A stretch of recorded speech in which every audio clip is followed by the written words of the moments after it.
here I go trying to make yet another video about aphantasia. I am going to try to look at the camera. I have a new setup, so at any rate, I don't want to make this video too long because I want people to be able to digest it. But yeah, I wanted to talk about visual memory. And when we talk about aphantasia, I think it's probably pretty obvious that, as in, like, if you have aphantasia and you learn about it, you soon learn about autobiographical memory and how many of us with aphantasia have a much meager store of autobiographical memory than most people. And so, that link, as you learn about aphantasia, it can be sometimes depressing to think about it, but it's something that is commonly known in the aphantasia community, that there's this link between memory and the inability to visualize. I think even there's some scientists, I may leave it in the comments here, that when they first heard about aphantasia, they say, well, how do you remember anything about your life?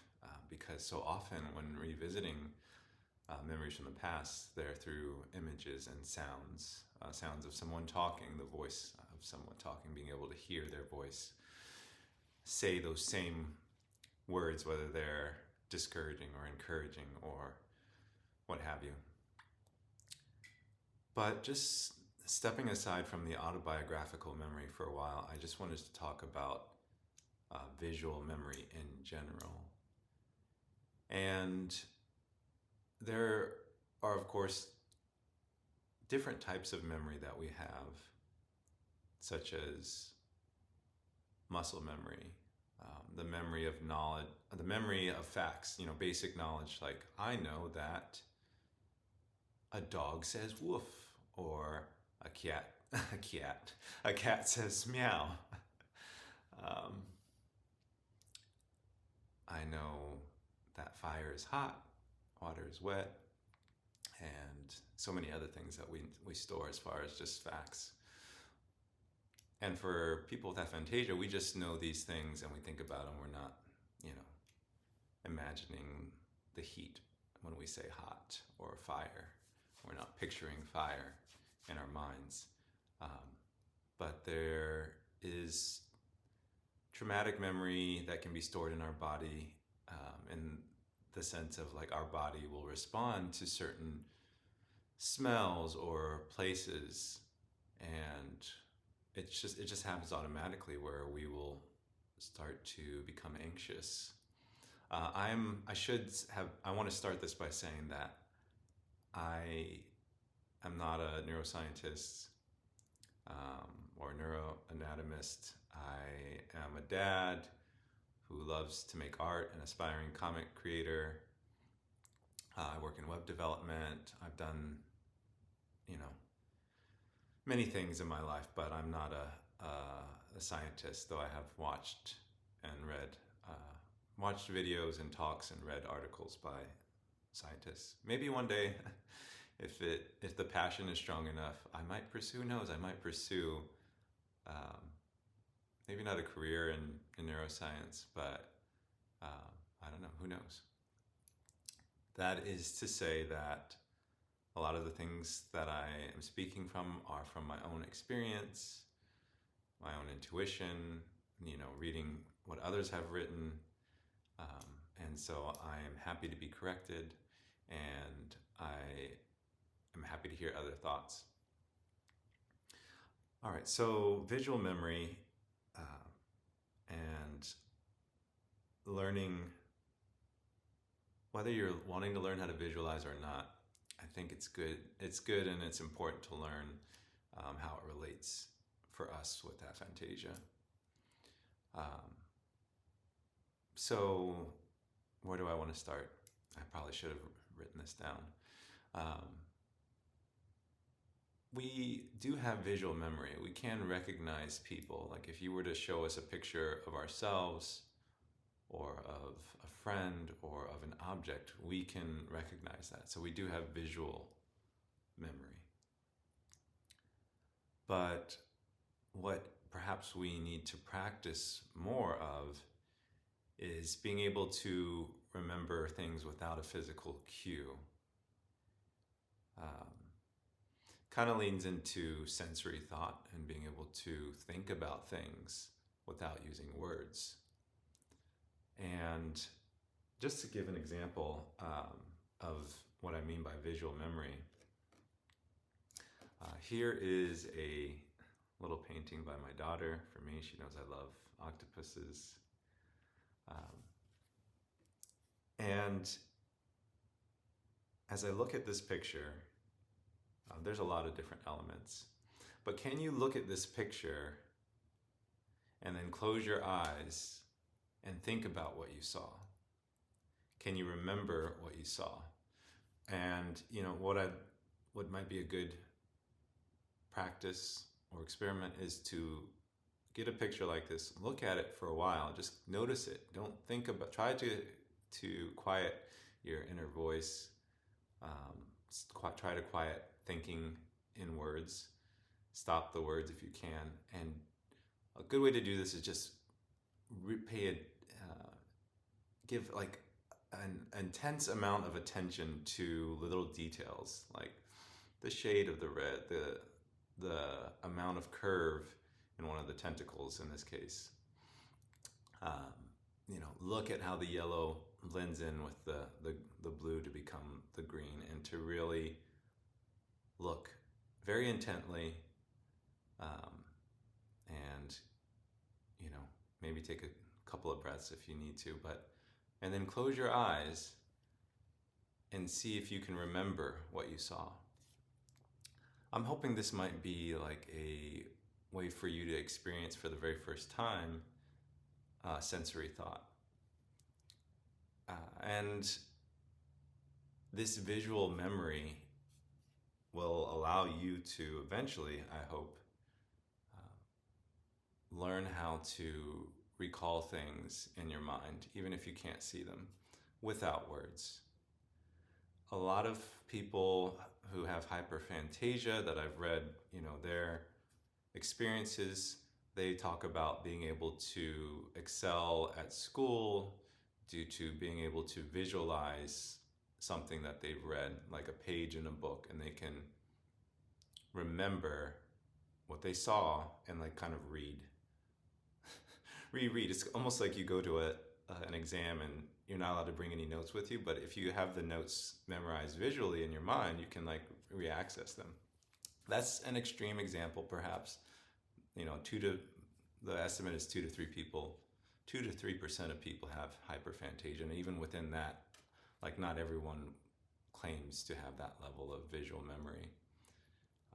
But when you learn how to visualize, and when you learn how to, I assume, I'm making progress, but when you learn how to think in sensory thought, you will be amazed at how much those anchors, those visual memory anchors, will trigger other types of memory, such as facts and knowledge, whether they're names.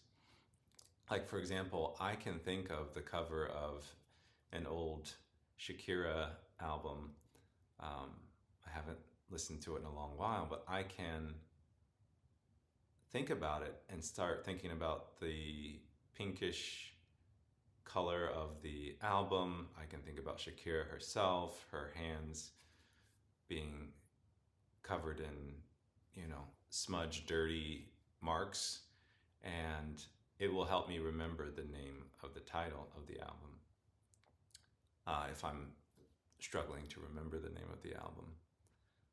And perhaps that will make me start thinking about some of the songs and sort of start playing them in my mind.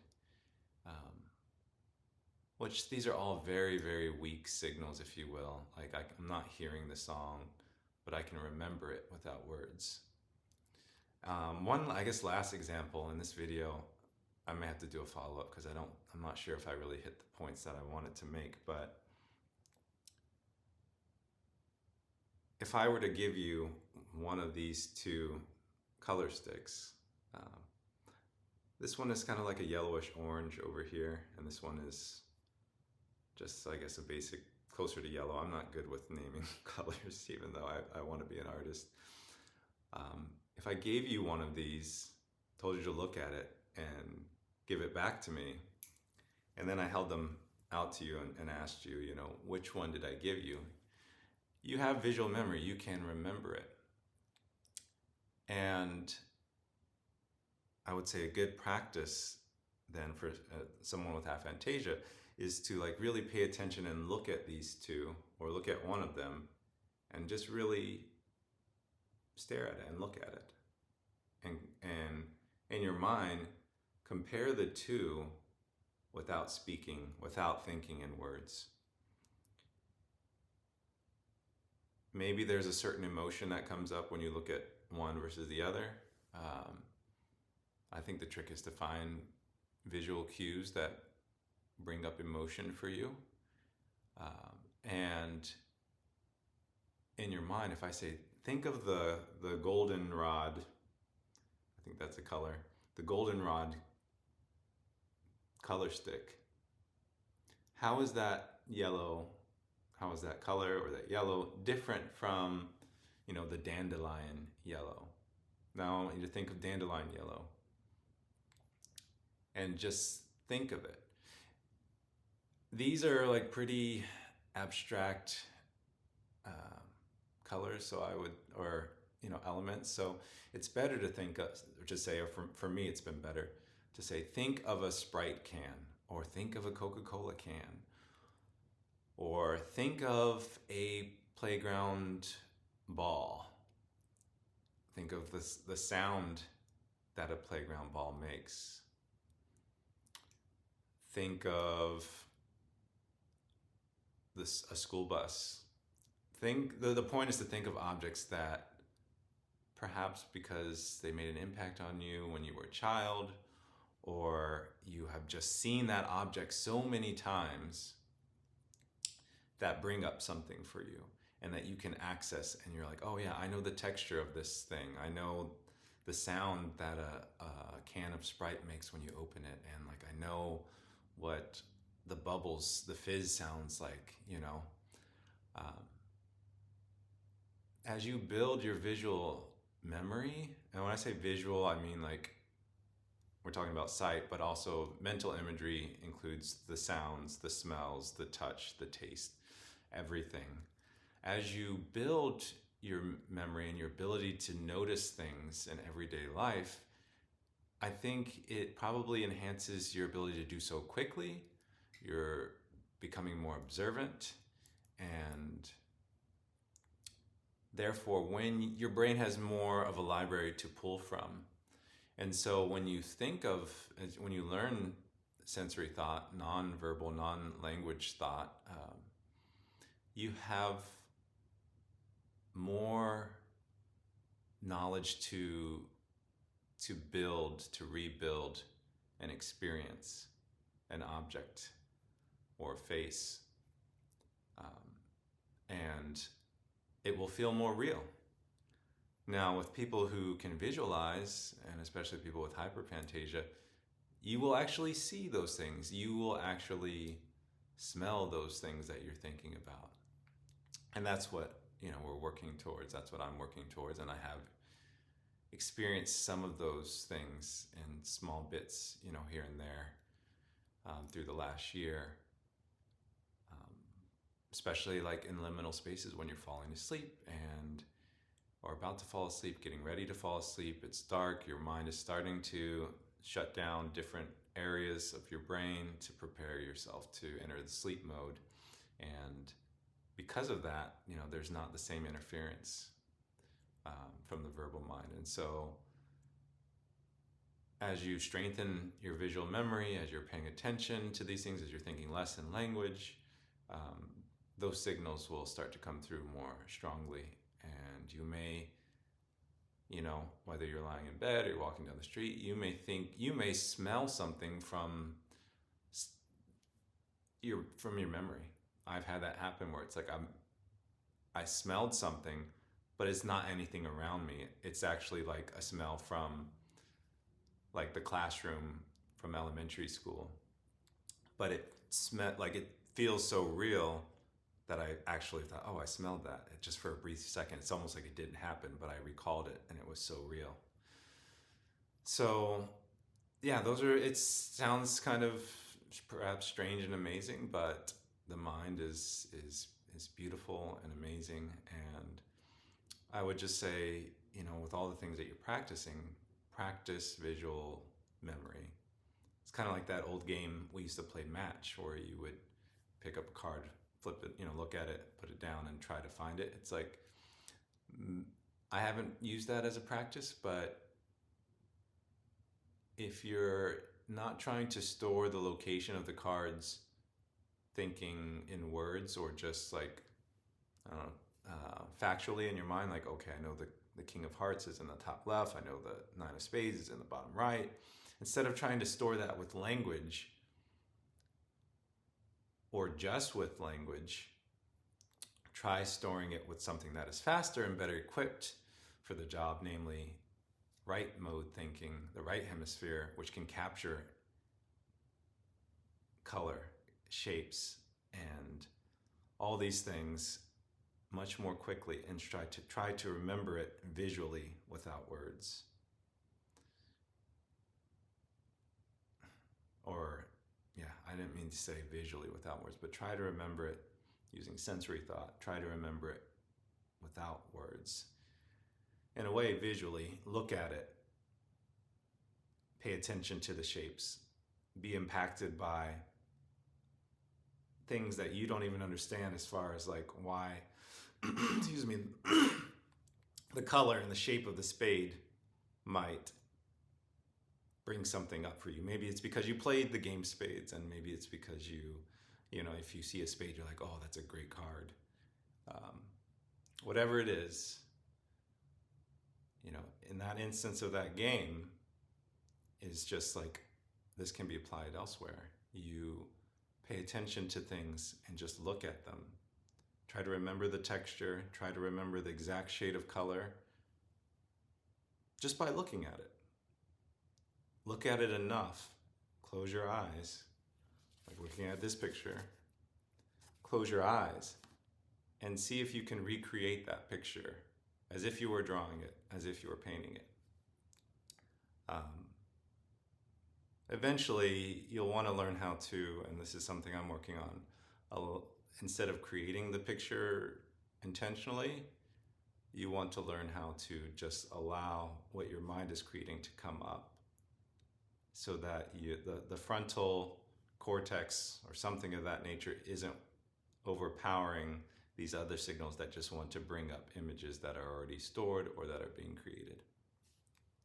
Anyways, I think that's all I want to talk about visual memory. Maybe this will be a good video for me to rewatch myself, so that I can figure out what it is that I actually wanted to talk about.